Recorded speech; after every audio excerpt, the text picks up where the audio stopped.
qui des franchises douanières et des exemptions de taxes et d'impôts octroyées aux nantis d'Haïti. Pour comprendre comment les hommes d'affaires haïtiens sont méchants et inconscients, il faut questionner les pactes secrets passés entre ces messieurs et dames et les responsables de l'État haïtien concernant les franchises douanières et les exemptions de taxes et d'impôts durant ces 30 dernières années. Au premier trimestre de l'année 2012, les départements du commerce et du Trésor américains ont publié un rapport d'enquête sur les citoyens américains résidant en Haïti et qui sont dans les affaires. L'enquête a révélé que les citoyens américains en Haïti bénéficient de franchises douanières s'élevant à $1 milliard l'an et d'un montant de 1,4 milliard sur les exemptions sur les autres taxes et impôts sur le revenu. L'État haïtien a un manque à gagner de 2,4 milliards par an en octroyant des privilèges à la classe des nantis. Il faut rappeler à tous que 2,4 milliards équivalent au budget de la République d'Haïti. Voilà pourquoi à partir de 2014, le département d'État américain a décidé de réduire les aides octroyées à Haïti et de couper certaines subventions. Les États-Unis d'Amérique jugent que l'État haïtien devrait faire un meilleur travail de collection de taxes et d'impôts. Depuis 2016,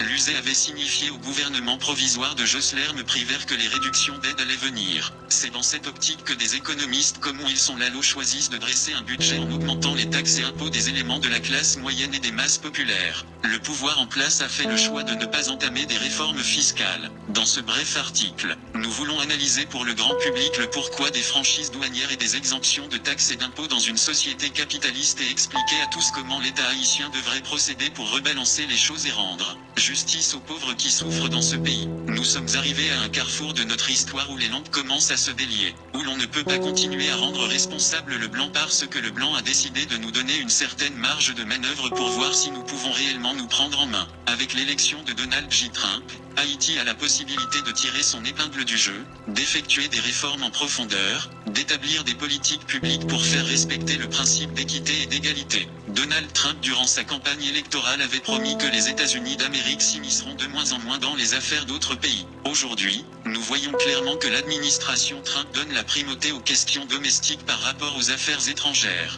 Qu'est-ce qui empêche à Haïti d'ouvrir un channel de communication avec la Chine populaire? Qu'est-ce qui empêche à Haïti de contacter des investisseurs au Moyen et au Proche-Orient? L'administration de Jovenel Moïse est otage de la classe d'affaires qui refuse de payer des taxes et des impôts. Les Arabes et les mulâtres en Haïti qui contrôlent la classe d'affaires ont longtemps choisi la voie de la bamboche et de la corruption généralisée. Ils ont prouvé qu'ils ne sont pas des Haïtiens. Nous n'encourageons pas la violence dans le pays, mais le peuple doit résister face à la menace que constituent ces deux classes en Haïti. Nous ne cherchons nullement à dédouaner les bossales qui s'allient à ces apatrides pour clouer au pilori les pauvres Haïtiens, miséreux de leur état. Nous classons à la même enseigne les intellectuels noirs de la classe moyenne et les politiciens issus de la classe populaire qui choisissent de faire le sale boulot pour les nantis d'Haïti. Aujourd'hui, nous devons poser la question de Dessalines, et les noirs dont les pères sont en Afrique, n'auront-ils rien? Haïti, depuis belle lurette a choisi la voie de la libre entreprise et de la démocratie, mais les acteurs dits capitalistes refusent de jouer le franc jeu. La capacité de l'État à collecter des taxes et des impôts est inhérente au régime démocratique et au mode de production capitaliste. Comment est-ce qu'un État peut fonctionner, peut investir dans les infrastructures s'il détermine à exonérer un groupe de citoyens devant le fisc? C'est un crime quand on sait que ce groupe de citoyens a les moyens pour faire marcher l'économie et la machine étatique. Pourquoi accorde-t-on des franchises douanières et des exemptions de taxes et d'impôts? Les franchises douanières et les exemptions de taxes et d'impôts sont accordées pour stimuler les hommes d'affaires et les entreprises à fonctionner et investir leurs profits pour créer des emplois et faire rouler l'économie nationale. Aux États-Unis d'Amérique, les entrepreneurs bénéficient de ces exemptions parce qu'ils investissent leurs profits à créer des emplois pour les éléments de la classe moyenne et le peuple en général. Il y a des mécanismes mis en place pour déterminer si un entrepreneur investit ou non ou s'il mérite de recevoir les exemptions en franchise douanière, sur les taxes et les impôts à payer. Que se passe-t-il en Haïti?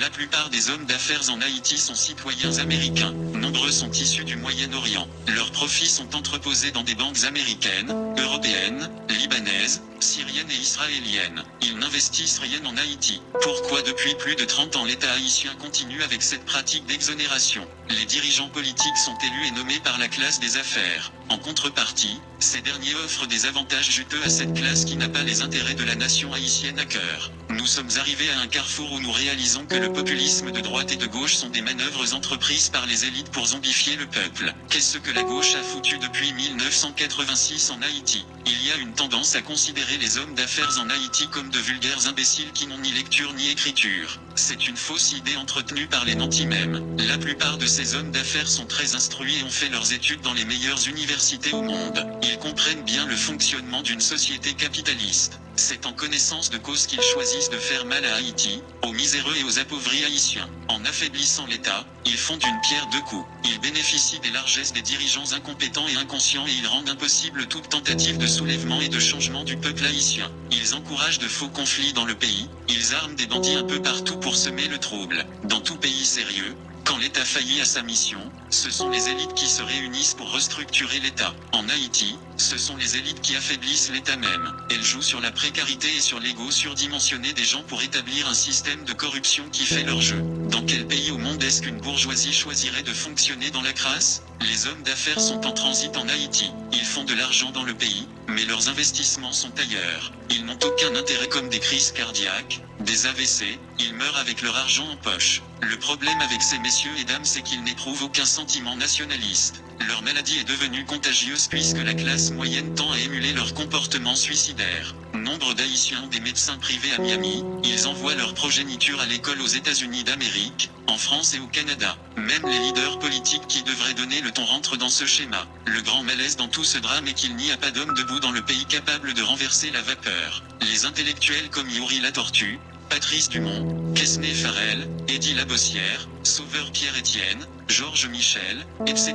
qui auraient pu dénoncer ces manœuvres sont relégués au banc des lâches et des opportunistes. Ils profitent eux aussi du système. Qu'est-ce qui explique qu'un intellectuel comme Quesnay Farel choisit de ne pas produire des livres pour expliquer les jeunes pourquoi Haïti est pauvre? C'est bien de parler à la radio, mais le devoir d'un intellectuel est avant tout d'écrire pour la postérité, de faire comprendre et d'aider ceux qui peuvent lutter à appréhender le réel. Il y a des dizaines de milliers d'intellectuels haïtiens qu'on aurait pu mettre en cause et blâmer, mais on cite ces noms parce qu'ils sont plus en vue. Comment va-t-on et peut-on sortir de ce carcan? La pensée critique c'est ce qui fait défaut à Haïti, à sa jeunesse et aux militants qui sont prêts à faire le sacrifice ultime. Voilà pourquoi aujourd'hui nous voulons finir avec le palmépal et nous encourageons ceux qui ont la lumière de la connaissance et du savoir-faire explicite à partager leurs expériences. Nous ne voulons blâmer personne. Nous donnons à tout un chacun la chance de faire peau neuve. Il y a une excuse que certains intellectuels noirs de la classe brandissent à chaque fois qu'un élément de la diaspora les met en cause. Ils disent qu'ils ont choisi de rester en Haïti, malgré tout et que nous avons décidé de partir. Rester en Haïti est un choix calculé puisqu'ils font de l'argent, ils bénéficient dans une certaine mesure de l'ignorance de la masse. Certains économistes en Haïti et experts en sciences sociales sont assez aisés aujourd'hui et ils ne courent pas de grands risques à dire la vérité aux jeunes. L'opportunisme c'est tout ce qui caractérise le silence de nos intellectuels. Je sais que les réactions vont pleuvoir, mais aujourd'hui tout ce que l'on demande aux intellectuels noirs de la classe moyenne c'est d'être proactifs. Nous ne choisissons pas de tirer à boulet rouge sur les intellectuels vivant en Haïti et innocenter ceux qui vivent dans la diaspora. Ils sont tous à la même enseigne. Je dirais même que ceux qui vivent dans la diaspora sont beaucoup plus inconscients que ceux qui vivent en Haïti. Au moins, ils ont une certaine liberté et une certaine marge de manœuvre pour élever la voix dans le confort nord-américain et européen. À quand l'haïtien éduqué et instruit finira par réaliser qu'il fait partie du problème? Je peux comprendre que la plupart des Arabes n'a pas de sentiment d'appartenance comme aurait dit Serge Beaulieu. Je peux comprendre que les mulâtres ont choisi de faire le Camp Gérard parce qu'ils comprenaient qu'ils étaient en position de régner en maître et seigneur après l'indépendance. En effet, ils se sont alliés aux généraux noirs et ont tué Jean-Jacques Dessalines, le fondateur de la nation haïtienne 211 après l'assassinat de l'empereur Dessalines.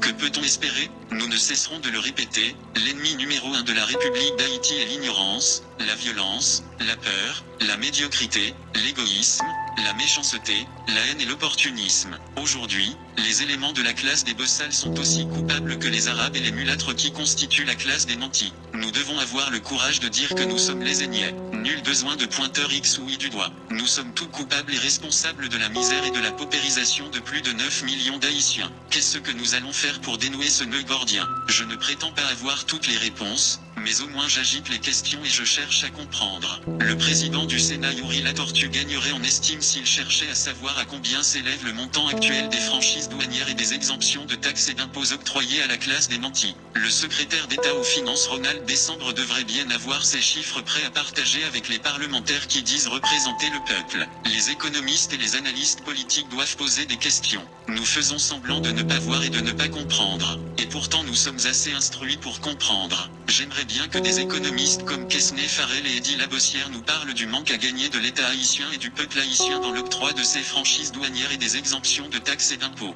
La séance tenue au Sénat de la République la semaine dernière sur les juteux contrats d'électricité ont permis à plus d'un de comprendre à quel point les élites économiques plumant la poule Haïti et sont véreux. Octroyer des privilèges à ceux qui peuvent payer et qui n'investissent pas dans le pays est un scandale. Certains vont me dire que les hommes d'affaires ont des entreprises ça et là. Je leur dirai tout de go que le système d'oligopole et de monopole qu'ils établissent dans le pays par la peur et la violence décourage la compétition. Qu'ils partent et plus d'un verront comment les bien-pensants finiront par prendre les choses en main. Ceux qui sont lucides et qui voient clair doivent avoir le courage de dénoncer le mal que nous vivons en Haïti et de réfléchir sur le comment construire une société juste et plus équitable où règne la primauté des lois. L'État haïtien doit fermer le robinet des franchises douanières et des exemptions de taxes et d'impôts. Jovenel Moïse doit cesser de jouer au sourd et à l'imbécile pour enfin assumer ses responsabilités de chef d'État. Il doit se mettre au travail comme chef d'État. Il y a des hommes qui ont l'expertise nécessaire pour mener des enquêtes et aider l'État haïtien à appréhender le problème. Il suffit de crier à l'aide. Nous demandons aux jeunes haïtiens de consentir des efforts pour se former. Grâce à Dieu,